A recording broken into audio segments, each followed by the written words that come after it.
आज हम बात करने वाले हैं एक ऐसी संस्था की, एक ऐसी कहानी की जो शुरू तो हुई सिर्फ 72 लोगों की एक मीटिंग से, लेकिन जिसने आगे चलकर भारत की आज़ादी की पूरी कहानी ही लिख दी। जी हां, हम बात कर रहे हैं भारतीय राष्ट्रीय कांग्रेस की। सोचिए जरा, 1885 का साल और सिर्फ 72 लोग। क्या इतने कम लोग मिलके इतिहास का रुख मोड़ सकते हैं? खैर, इनकी कहानी हमें यही तो दिखाती है कि कैसे एक छोटा सा विचार अगर सही वक्त पर पनपे तो एक पूरे के पूरे साम्राज्य को चुनौती दे सकता है। तो फिर ये सब शुरू कैसे हुआ? चलिए कहानी की शुरुआत में चलते हैं 19वीं सदी के बिल्कुल आखिरी दौर में। तारीख थी 28 दिसंबर 1885 और जगह थी बॉम्बे। यहीं पर इसी दिन भारत के इतिहास में एक नया चैप्टर, एक नया अध्याय शुरू हुआ। ये वो दिन था जब भारतीय राष्ट्रीय कांग्रेस की पहली बैठक हुई। एक ऐसी घटना जिसने आने वाले कई दशकों के लिए भारत की राजनीति की दिशा ही तय कर दी। सिर्फ 72 लोग। आज की जो हम लाखों की रैलियां देखते हैं ना, उसके सामने तो ये नंबर कुछ भी नहीं लगता है ना। लेकिन यही वो 72 प्रतिनिधि थे जिन्होंने कांग्रेस की नींव रखी, उसकी पहली बैठक में हिस्सा लिया। और ये बात हमें एक चीज सिखाती है कि दुनिया के सबसे बड़े बदलावों की शुरुआत अक्सर बहुत ही मामूली, बहुत ही छोटी होती है। तो इस ऐतिहासिक शुरुआत के पीछे चेहरे कौन थे? देखिए, 3 बड़े नाम सामने आते हैं। इसके संस्थापक थे A.O. ह्यूम, जो एक रिटायर्ड ब्रिटिश अधिकारी थे। पहले अध्यक्ष की जिम्मेदारी संभाली W.C. बनर्जी ने। और उस वक्त भारत के वॉइसरॉय कौन थे? वो थे लॉर्ड डफरिन, जिनकी निगरानी में ये सब हो रहा था। और यहाँ एक बहुत ही दिलचस्प बात है। शुरुआत में कांग्रेस का लक्ष्य आज़ादी हासिल करना था ही नहीं। उनका मकसद तो बस इतना था कि ब्रिटिश प्रशासन के अंदर पढ़े लिखे भारतीयों को एक बड़ी भूमिका, एक बड़ा रोल मिल जाए। मतलब वो सिस्टम को बाहर से तोड़ना नहीं, बल्कि अंदर रहकर ही उसमें सुधार लाना चाहते थे। लेकिन देखिए, ये जो विनम्र शुरुआत थी ना, वो हमेशा के लिए नहीं रहने वाली थी। जैसे जैसे ये आंदोलन अपनी जड़ें मजबूत करता गया, इसकी महत्वाकांक्षाएं भी बढ़ने लगी, आसमान छूने लगी।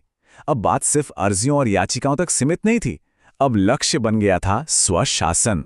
ये बदलाव कितना बड़ा था, इसको ऐसे समझते हैं। 1885 में क्या मांगा जा रहा था? प्रशासन में थोड़ी सी भागीदारी। लेकिन महज 21 साल बाद 1906 में कलकत्ता अधिवेशन में दादा भाई नौरोजी की अध्यक्षता में एक नया शब्द, एक नई आवाज गूंजने लगी, स्वराज। मतलब साफ था, अब हमें सिर्फ हिस्सा नहीं चाहिए, हमें अपना राज, अपना शासन चाहिए। और ये आंदोलन सिर्फ अपने लक्ष्यों में ही बड़ा नहीं हो रहा था, बल्कि अपनी पहुंच में भी फैल रहा था। 1887 में बदरुद्दीन तैयब जी इसके पहले मुस्लिम अध्यक्ष बने। 1917 में एनी बेसेंट पहली महिला अध्यक्ष बनी। और देखिए, 1936 आते आते तो कांग्रेस शहरों की चारदीवारी से निकलकर फैजपुर जैसे ग्रामीण इलाके तक पहुंच गई थी। ये सब क्या दिखाता है? यही कि कांग्रेस अब धीरे धीरे पूरे भारत की आवाज बन रही थी। लेकिन जानते हैं, कोई भी बड़ा आंदोलन या सफर एक सीधी सपाट सड़क जैसा नहीं होता। उसमें उतार चढ़ाव आते हैं। कांग्रेस के रास्ते में भी फूट और एकता दोनों के मोड़ आए, और ये दौर उसके भविष्य के लिए बहुत ही निर्णायक साबित हुआ। पहले बात करते हैं फूट की। साल था 1907, सूरत अधिवेशन। यहां कांग्रेस 2 गुटों में बंट गई। एक तरफ थे नरम दल, जो अर्जियों और संवैधानिक सुधारों में यकीन रखते थे। दूसरी तरफ थे गरम दल, जिनका मानना था कि बहिष्कार और आंदोलन जैसे कड़े कदम उठाने होंगे। लेकिन फिर ठीक 9 साल बाद 1916 में वही कांग्रेस मुस्लिम लीग के साथ मिलकर लखनऊ समझौता करती है। ये दिखाता है कि कैसे आंदोलन ने अपनी अंदरूनी लड़ाइयों से सीखा और एक बड़े दुश्मन के खिलाफ एकजुट होना भी जाना। और फिर भारतीय राजनीति के मंच पर एक ऐसे शख्स का आगमन हुआ जिन्होंने न सिर्फ कांग्रेस बल्कि भारत के स्वतंत्रता संग्राम का पूरा नक्शा ही बदल दिया। हम बात कर रहे हैं महात्मा गांधी की। आपको जानकर शायद हैरानी हो, लेकिन महात्मा गांधी अपने पूरे जीवन में कांग्रेस के अध्यक्ष सिर्फ एक बार बने। सिर्फ एक बार। यह हुआ 1924 के बेलगाम अधिवेशन में। भले ही वो अध्यक्ष सिर्फ 1 साल के लिए रहे, लेकिन कांग्रेस की सोच पर, उसकी विचारधारा पर जो छाप उन्होंने छोड़ी, वो हमेशा के लिए थी। गांधी जी के असर में कांग्रेस की सोच अब और ज्यादा गहरी होती जा रही थी। अब लड़ाई सिर्फ राजनीतिक आजादी की नहीं थी। 1931 का कराची अधिवेशन इसका सबसे बड़ा सबूत है, जहां मौलिक अधिकारों पर एक ऐतिहासिक प्रस्ताव पास किया गया। मतलब कांग्रेस अब एक ऐसे आजाद भारत का सपना देख रही थी जहां हर नागरिक के अधिकार सुरक्षित हों। तो अब तक का सफर हमने देखा, प्रशासन में हिस्सेदारी से बात शुरू हुई, स्वराज तक पहुंची, लेकिन अब मंजिल और भी बड़ी और साफ हो चुकी थी। ये था अंतिम लक्ष्य। साल था 1929। जगह थी लाहौर, रावी नदी का किनारा। यहीं पर कांग्रेस ने वो प्रस्ताव पास किया जो भारतीय स्वतंत्रता संग्राम का सबसे बड़ा, सबसे अहम मोड़ साबित हुआ। यहीं पर पहली बार पूर्ण स्वराज का नारा गूंजा। इसका मतलब क्या था?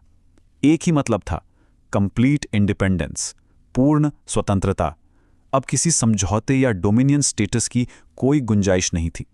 लक्ष्य बिल्कुल शीशे की तरह साफ था, अंग्रेजों से पूरी मुकम्मल आज़ादी। और ये सिर्फ कागज पर किया गया एक ऐलान नहीं था, इस घोषणा को जमीन पर उतारा गया। 26 जनवरी 1930 को पूरे देश में पहला पूर्ण स्वराज दिवस मनाया गया और हमारा तिरंगा फहराया गया। ये एक तरह से पूरी दुनिया को एक पैगाम था कि भारत अब आज़ादी के रास्ते पर चल पड़ा है और यहां से पीछे हटने का कोई सवाल ही नहीं उठता। तो मंजिल तय हो चुकी थी, लेकिन मंजिल तक का रास्ता वो अभी भी लंबा था और चुनौतियों से भरा हुआ था। अब हम कांग्रेस के नेतृत्व में स्वतंत्रता संग्राम के आखिरी सबसे निर्णायक दौर में पहुंचते हैं। और ये आखिरी लड़ाई आसान बिल्कुल नहीं थी। देखिए, 1939 में त्रिपुरी में कांग्रेस के अंदर ही नेतृत्व को लेकर मतभेद हुए, सुभाष चंद्र बोस और गांधी जी के बीच। लेकिन इन अंदरूनी चुनौतियों से उभरकर ठीक 3 साल बाद 1942 में कांग्रेस ने वो नारा दिया जिसने इतिहास रच दिया, भारत छोड़ो। ये एक ऐसा जन आंदोलन था जिसने सचमुच ब्रिटिश साम्राज्य की नींव हिलाकर रख दी थी। तो कहाँ 72 लोगों की एक छोटी सी बैठक और कहाँ करोड़ों लोगों का आज़ादी का आंदोलन। कांग्रेस का यह सफर प्रशासन में हिस्सेदारी मांगने से लेकर पूर्ण स्वतंत्रता की मांग करने तक का, यह हमें आखिर बताता क्या है? यह हमें दिखाता है कि कैसे समय के साथ लक्ष्य बदलते हैं, बड़े होते हैं और कैसे एक संगठित, एक मजबूत आवाज एक पूरे देश का मुकद्दर लिख सकती है।